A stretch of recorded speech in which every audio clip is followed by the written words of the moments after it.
오늘 다시 뵙게 돼서 반갑고 참 좋습니다. 그리고 어느 교회를 찾아가면 항상 그 영성의 첫 척도는 성가들을 통해서 알 수 있습니다. 네, 장로님 그리고 성가대 여전하십니다. 감사하고 그 찬양을 들게 하신 하나님께 감사드립니다. 예수님. 어느 초등학교에서 사생대회가 열렸습니다. 그림 그리기 대회죠.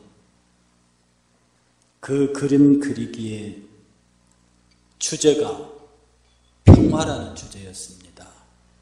그러니까 이 어린 꼬마들이 무엇이 평화로운가 하는 것을 찾아내서 물가에서 뛰노는 양도 그리기도 하고 비둘기를 그리기도 하고 가족들이 행복하게 나들이 하는 모습도 그려냈습니다. 그런데 정작 그 사생대회의 1등상을 받은 작품은 전혀 의외의 작품이었습니다.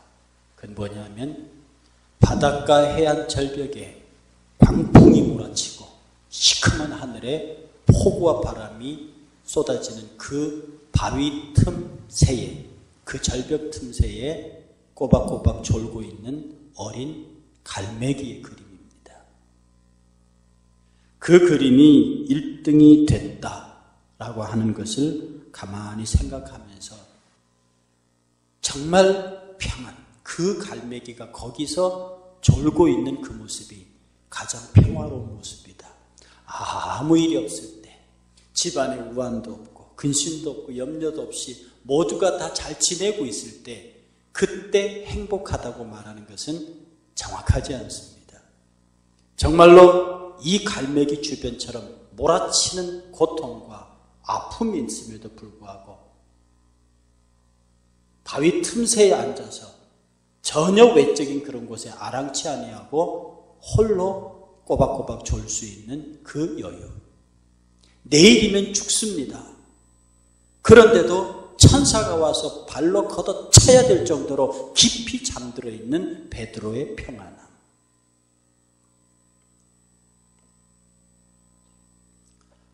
예수님이 부활하셨습니다.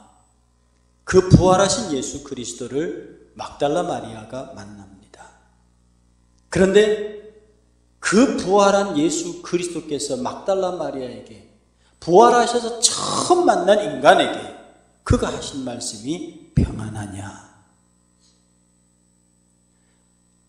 자기의 선생 예수가 죽고 박해의 칼날이 자기를 향해서 오는 시점에 다락방 문을 걸어 잠그고 벌벌 떨면서 걱정하고 기도하고 있던 그들 사이로 벽과 벽을 통과해서 들어오신 예수 그리스도가 그의 제자들에게 한 첫 번째 말씀도 평안하냐였습니다. 목사님이 여러분들에게 만납니다. 그리고 악수와 손을 건네면서 이렇게 말씀하십니다. 장로님, 집사님, 권사님, 성도님 평안하셨습니까?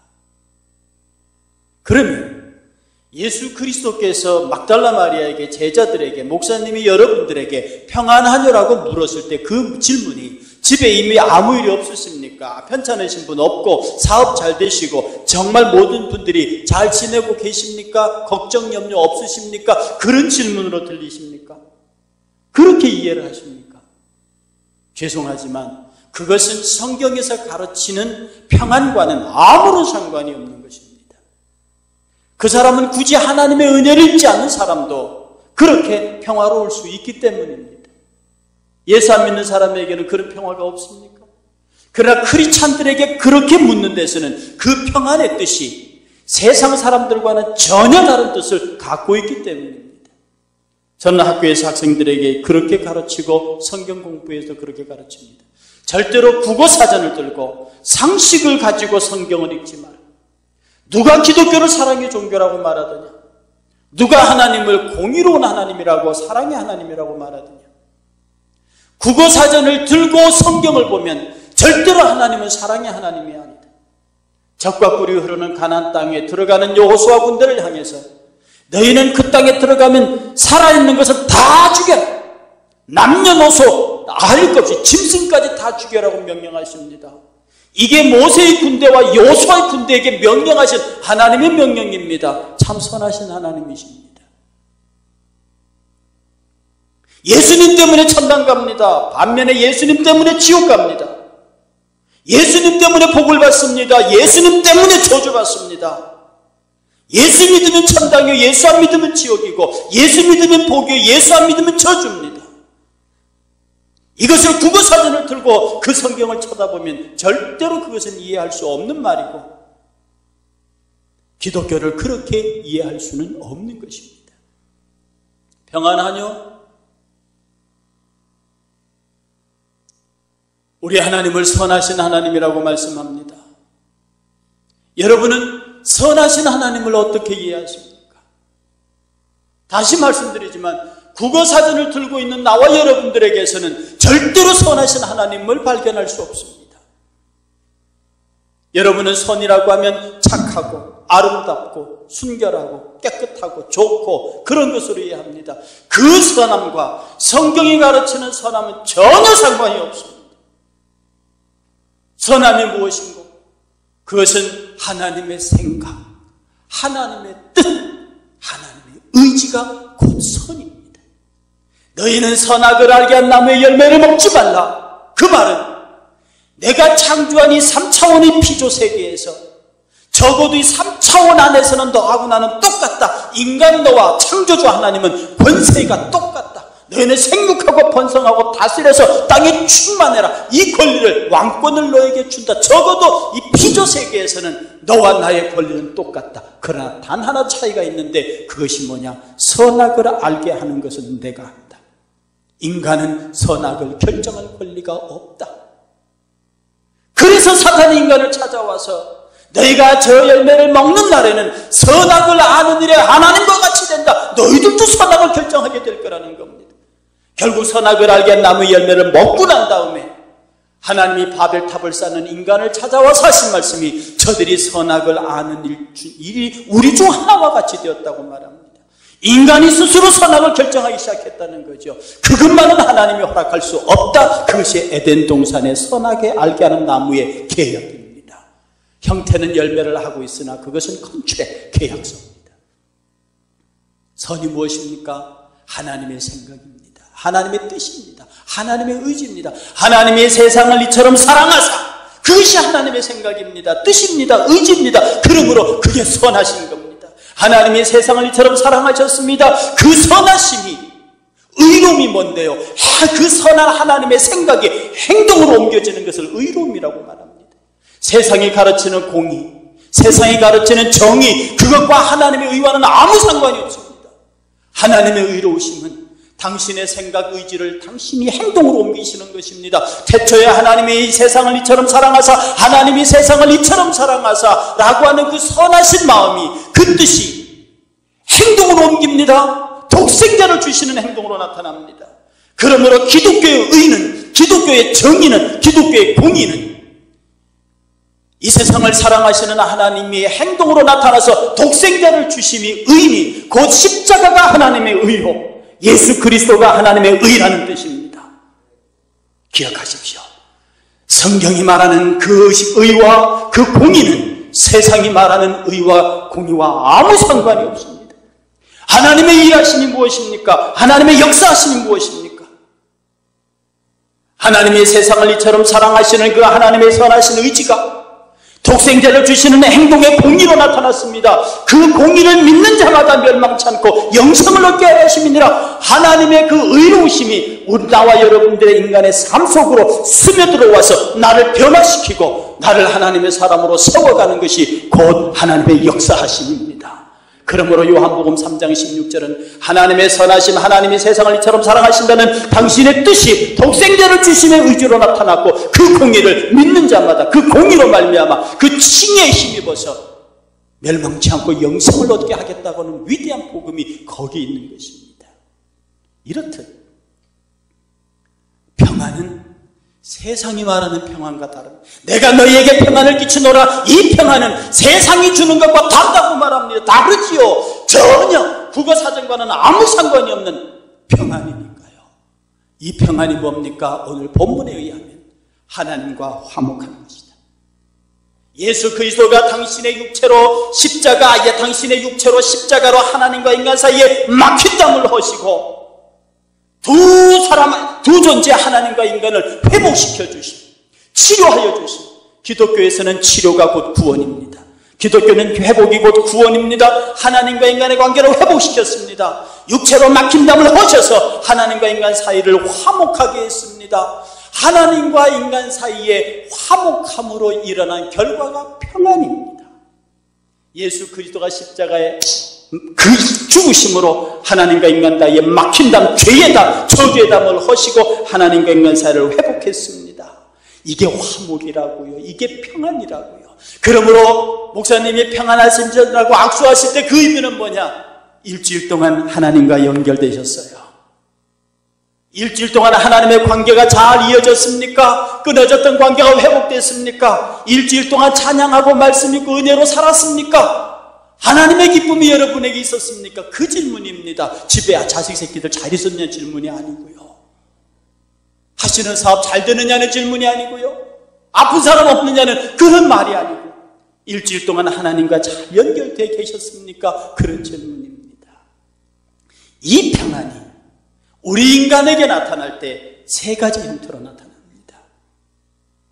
하나님과의 관계가 회복해서 화목을 이룬 이 하나님과 안에서 누리는 평안이 우리에게 나타날 때 세 가지 형태로 나타납니다. 첫 번째가 화평입니다. 그게 무엇이냐? 하나님과 인간 사이가 연결되는 겁니다. 예수 그리스도 십자가로 부셨잖아요. 그 나와 하나님이 개인적으로 연결되는 그 연결됨으로 오는 기쁨, 그 평안을 뭐라고 말하느냐? 화평입니다. 마태복음 5장 7절은 화평케 하는 자는 복이 있나니 저희가 하나님의 아들이라 일컬음을 받을 것이야. 여러분들이 하나님의 아들입니다. 딸이라고 소원하지 마십시오. 그 아들이라는 표현은 딸도 들어가 있습니다. 너희가 하나님의 아들, 딸이 되는 것은 화평케 하는 자가 되었을 때 가능합니다. 이것이 뭡니까? 하나님과 내가 연결된 상태, 하나님과 내가 하나가 된 상태, 하나님과 내가 정말로 행복해질 수 있는 그런 관계를 형성한 상태, 그게 화평입니다. 두 번째가 뭐냐? 이 화평, 하나님과 연결되면, 얼마 전에요, 저기 서울신대 뭐 교수님이 자기 자녀 죽여가지고 11달 동안을 방치했잖아요. 제가 그 교수님을 압니다. 참 마음 아프지만 훌륭한 독일에서 공부한 신약학자고 교회 목사입니다. 얼마나 강의를 잘하는지요. 그런데 그가 자녀를 죽였습니다. 제가 그 사건 이후에 글을 하나 썼습니다.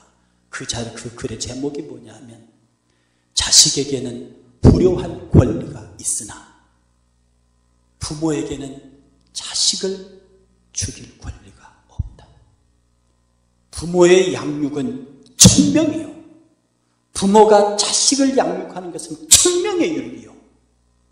자식이 부모에게 효도하는 것은 교육적 도덕일 뿐이다. 우리 여기 청년들 부모님 쏙쏙여도 됩니다. 엄마 말 안 들어도 됩니다. 왜냐하면 여러분의 어머니 아버지가 옛날에 엄마 아빠 더 쏙쏙였거든. 그건 내가 다 합니다. 자식들에게는요 불효할 권리가 있습니다. 여러분 성경 읽어보십시오. 자녀들아 주 안에서 내 부모에게 순종하고 복종하고, 그런 복 죽게 그럽니다. 부모들을 향해서는요, 내가 나의 창조물을 너에게 맡겼다. 네 소유가 아니다. 내 말씀으로 양육하고 내가 그를 이 땅에 보낸 하나님의 목적대로 키워 양육의 책임을 줬습니다. 자녀들은 어려서는 부모의 옷을 밟고 자라지만 크면 클수록 이놈의 자식들은 부모의 가슴을 밟습니다. 차라리 뱃속에 있을 때가 제일 편했고 어렸을 때가 제일 편했고, 이놈의 새끼들이 20살, 30살에게 더 걱정이 많습니다. 시집을 보내면 끝날 줄 알았더니 그것도 아니라고 그러더라고요. 지금 최 목사님 좋아서 딸한테 갔습니다마는 그러세요. 여러분도 자식 키워서 시집장가 보내보시지만 크면 클수록 근심이 많은 겁니다. 그놈의 새끼들이 어렸을 때는 내 옷을 밟더니 커서는 내 가슴을 밟습니다. 그래도요 부모는 자식에 대하여 하나님의 명으로 무한 책임져야 합니다. 자식들은 불효해도 됩니다. 그러다가 부모님이 때리면 맞으세요. 옛날에 우리들은 선생님한테 맞았다고 집에 가서 아버지한테 얘기 못했습니다. 왜? 선생님한테 맞을 짓 했다고 아버지한테 더 맞았습니다. 감히 얘기 못하는 거죠. 나하고 여러분 자식들 나이에 관계없이 자고 있을 때 보십시오. 그 때릴 수 있겠습니까? 아버지하고 자식이 관계가 회복되어 있으면 그가 내 딸인 것이 고맙습니다. 어떤 목사님이요, 자기 장인 아이가 11살에 죽었습니다. 그 장례식에 그 아버지 목사님의 조사를 여러분 한번 기회 되시면 보시겠습니까? 딸아, 네가 태어났을 때 처음 울었을 때 내게 준 기쁨이 얼마나 컸냐. 네가 나를 처음 보고 아빠라고 불러 나는 미치는 줄 알았다. 네가 처음 악나자 걸을 때 그때의 기쁨을 뭘로 설명하랴. 네가 11년 동안 내게 준 기쁨은, 여러분이 자녀들로부터 받은 기쁨이 얼마나 큰데요. 그 자식들이 조금 불효한다고 매를 들어요. 그것은 여러분과 자녀의 관계가 회복되어 있지 않습니다. 우리가 하나님 앞에 그렇게 대들고 못된 짓을 해도요, 하나님 안 때리셔요. 여러분이 한 행위대로 하나님이 때리기로 작정하실까요? 여러분 벌써 맞아 죽었습니다. 하나님의 관계가 회복되면, 내가 하나님과 평안한 첫 번째 관계가 나와 하나님의 1대1의 관계에서 내 하나님과 관계가 회복됐습니다. 하나님의 아들의 일품을 받습니다. 그것을 우리는 성경의 화평이라고 가르칩니다. 그런데 이 평안의 두 번째 화평 다음에 오는 단계가 뭐냐? 축구선수가 공을 찹니다. 전반 55분이 끝나가는데도 공이 안 들어갑니다. 다지랑 후반전 45분도 끝났습니다. 연장전에 들어갔습니다. 그런데 연장 끝나기 직전에 찬볼이 골에 들어갔습니다. 선수들이 관중들이 일어나서 난리 세레머니 칩니다. 나는 이때까지 단 한 번도 그렇게 골을 넣은 선수가 들어갔네, 그리고 그냥 대충 걸어가는 선수를 본 적이 없습니다. 미친 듯이 환호하면서 관중과 더불어 막 꼬링꼬링 막 축구 중계한 해설자가 됐어요 그러면서 난리를 치는 그 야구 선수가 마지막에 말로 홈런을 치고 환호할 때, 말로 날아가는 공을 본 선수가 내가 홈런 쳤네, 그리고 걸어가는 선수를 본 적이 없습니다. 여러분, 그 마음의 상태, 내가 하나님과 연결되어졌다, 그 연결된 결과로 말미암아 내 마음속에서 설명할 수 없게 솟아나오는 그 기쁨, 그 평안의 상태, 그것을 평강이라 합니다. 하나님과 화평을 누리는 자, 하나님과 연결된 자, 하나님으로부터 관계가 회복되어져서 그 하나님의 회복된 아들된 자의 그 기쁨을 누리고 있는 사람, 그 사람의 마음의 상태, 여러분의 주머니에 100만 원짜리 오늘 하루 종일 쓸 수 있는, 여러분 마음대로 쓸 수 있는 돈이 들어가 있습니다. 그 사람의 얼굴 표정에서 느끼는 행복감, 이게 평강입니다. 내가 사랑하는 여인이 있습니다. 사랑하는 남자가 있습니다. 그녀로부터, 그 남자로부터 오늘 사랑의 고백을 받았습니다. 결혼의 청혼을 받았습니다. 하늘 뛸듯이 기뻐하는 그 처녀의 마음, 그게 평강입니다. 사업하는 사람들이 입찰을 해놓고 오늘 내일 하다가 드디어 입찰 순간에 당신 회사에 당첨됐다고 말할 때 그 당첨서를 두고 뛰어가는, 아들이 대학에 합격했다고 합격증서를 들고 부모를 향해서 뛰어갈 때 그 합격 소식을 듣고 환호하는 부모의 마음, 그게 평강입니다. 평안하냐라고 물었을 때 그 두 번째 상태가 당신이 하나님과 화평함으로 그 마음속에 평강이 있느냐고 묻는 겁니다. 평강이 있으신가요? 여러분의 마음에 평강이 없으면, 내 마음속에서 생수처럼 일어나는 그런 평강이 없으면 무엇에 문제가 있습니까? 화평에 문제가 있다는 것 아닙니까? 하나님의 관계에 문제가 있다는 것 아닙니까? 성가대 여러분들이 찬양할 적에 그 찬양의 소리가 내 배에서 울려나는 생수의 강물처럼 흐를 수 있는 것은 여러분이 평안을 있을 때 그 평강의 목소리가 울려 퍼질 때 가능한 겁니다. 목사의 가슴 속에 그런 평강이 있을 때 성도들의 가슴을 울릴 수 있는 겁니다. 성도들의 가슴을 웃게 할 수 있는 겁니다. 어머니와 아버지의 가슴 속에 그 평강이 있을 때 자녀들이 웃을 수 있습니다. 이 평강은 안에 넣어둘 수 없는 거거든요. 내가 사랑하는 여인으로부터 청혼을 받았습니다. 그것을 목소리 가만 넣어놓고 있는 멍청한 남자를 난 본 적이 없습니다. 내가 입찰에 당선됐습니다. 내가 대학에 합격했습니다. 그걸 혼자 모르는 척하고 지낸 놈을 난 본 적이 없습니다. 천지사방대에 내가 아름다운 여인으로부터 이런 대학에 이런 사업에 당첨됐다고 외치고 다닙니다. 내가 입을 벌려서 예수 그리스도를 말할 수밖에 없는 것은 내 안에 있는 평강이 그것을 가만히 두지 않는다는 뜻입니다. 그래서 예수쟁이들은 좀 시끄럽습니다. 진짜 예수쟁이들은 시끄럽습니다. 내 마음속에 있는 이것을 어찌 내 안에 넣어두리요. 이 평안의 세 번째 형태가 뭐냐 하면 내가 평강을 누립니다. 여기 예배위원들이 평강을 누립니다. 성가대 여러분 각자가 평강을 누립니다. 우리 셋이 모여가는 그 관계, 그게 평화입니다. 마음의 평강을 누리는 자들의 공동체, 거기에서 오가는 교제가 바로 평화의 사상입니다. 평화는 전쟁이 없는 게 아닙니다. 와, 포탄이 날아다녀도요, 김정은이가 핵을 갖고 무슨 장난을 쳐도요, 나와 우리 자매님들이, 우리 장모님 만나면 거기에 평화가 있습니다. 국어사전에 평화하고 무슨 상관이 있다고요. 마음의 평강을 누리는 자가 남들에게 자랑하고 설명하고 그 기쁨이 내게도 있고 여러분들에게도 있고, 이것을 가지고 들고 나와서 내가 이러하다라고 얘기할 때 여러분 모두도 나도 그런 평강이 있다라고 말하고 그런 커뮤니케이션이 이루어질 때 바로 그것이 평화고 온 공동체입니다. 그래서 교회는 평화고 주님은 평화의 사도십니다. 사랑하는 여러분들, 우리가 이 세상을 살아가면서요, 예수 믿는 이유가 뭡니까? 제가 여기 앉아가지고 늦게 예배 들어오신 여러분들의 얼굴을 봅니다. 저분의 얼굴이 평안하냐?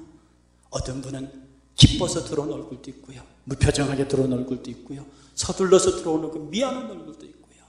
그러나 여러분의 마음속에 내가 지금 부활한 주님께서 찾아오셔서 성태가 편안하냐고 물을 때, 예 주님, 저는 하나님과 화평을 이루었습니다. 그 화평이라는 평강이 내게 있습니다. 그 평강이 밖으로 드러나 내 사랑하는 사람들과 평화의 공동체를 이루고 있습니다. 이 한마디가 하나님과 화목으로 이루어진 평안의 역사인데, 그것이 교회의 생명입니다. 그것이 교회의 힘입니다. 그런 사람을 세상이 어찌 당한단 말이오. 천칼을 길이 밀어보십시오. 눈 하나 깜짝하는가. 내가 너희에게 전하는 평안을 세상이 주는 것과 다르다.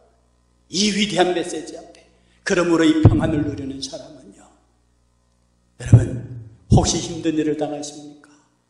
여러분의 가운데 아무리 내가 신앙의 평안을 누리고 있어도 세상으로부터 상처받습니다. 세상으로부터 도전받습니다.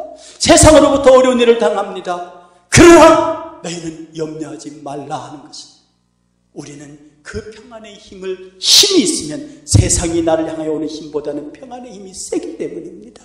믿음의 역사가 강하기 때문입니다. 그러므로 여러분 혹시 어려운 일을 당하시거든, 하나님 내가 도대체 무슨 잘못한 일이 있어갖고 내게 이런 일이 생깁니까? 주여 빨리 일이 끝나게 해주옵소서. 내게 이런 일이 하지 않게 하옵소서. 주님 나를 도와주십시오. 이렇게 기도하지 마십시오. 다시는 내게 이런 일이 오지 않게 하시옵소서. 주님 다시는 내가 신앙생활 잘할 테니까 이런 일이 내게 오게 하지 마옵소서 라고 기도하지 마십시오. 이렇게 기도하십시오. 하나님, 주께서 주신 화평이 있고 평강이 있고 내가 주 안에서 평화합니다. 그런데 내 자녀가, 내 가정이 이런 시험과 고통과 환난을 당합니다.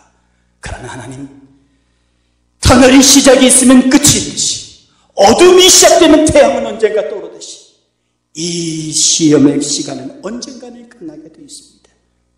그때까지 내가 입으로라도 하나님 앞에 범죄하지 않도록, 내가 마음으로도 하나님을 원망하지 않도록, 내가 끝까지 이 시험을 견딜 수 있도록 제게 믿음을 주시옵소서.